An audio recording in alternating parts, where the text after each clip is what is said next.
Assalamualaikum everyone. Just wanted to say thank you to all the fans. কোনো কথা হবে না, কোচ হাবেরা ক্যাব্রেরা নিষিদ্ধ। বাংলাদেশ ফুটবলকে তিনি ধ্বংসের দিকে ঠেলে দিচ্ছেন। সিঙ্গাপুরের বিপক্ষে বাংলাদেশের অপ্রত্যাশিত হারের পিছনে এই মাস্টার মাইন্ড ছিলেন হাবেরা ক্যাব্রেরা। হাবেরা ক্যাব্রেরা নিষিদ্ধ করার দাবি জানিয়ে এবার লাইভে এসে একই বললেন বাংলাদেশের আলোচিত ফুটবলার হামজা চৌধুরী। হাবেরা ক্যাব্রেরা সম্পর্কে কিছু জানতে হলে, কিছু বুঝতে হলে বেশি গভীরে যাওয়ার প্রয়োজন নেই।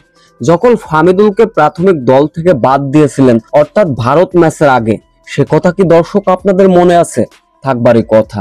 ফামিদুলকে ষড়যন্ত্র করে কোচ মিলে এবং টিম ম্যানেজমেন্টরা মিলে ফামিদুলকে দল থেকে কিন্তু বাদ দিয়েছিলেন। তার ভিতর সব থেকে বড় মাস্টার মাইন্ড ছিলেন এই হাবেরা ক্যাব্রেরা। তা নিয়ে কম জল ঘোলা নাটকীয়তা হয়নি। দায়িত্ব নেওয়ার 8 মাস পরেই প্রথম কোনো সংবাদ সম্মেলন আয়োজন করলেন বাফুফের নতুন কমিটি।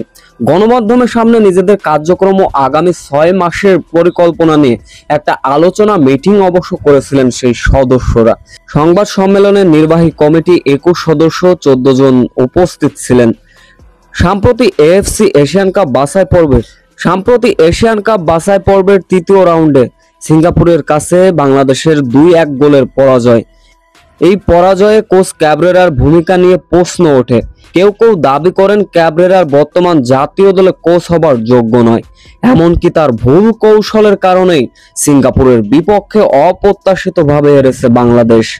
এ বিষয়ে অবশ্য কথা বলেছেন বাংলাদেশের আলোচিত ফুটবলার হামজা চৌধুরী।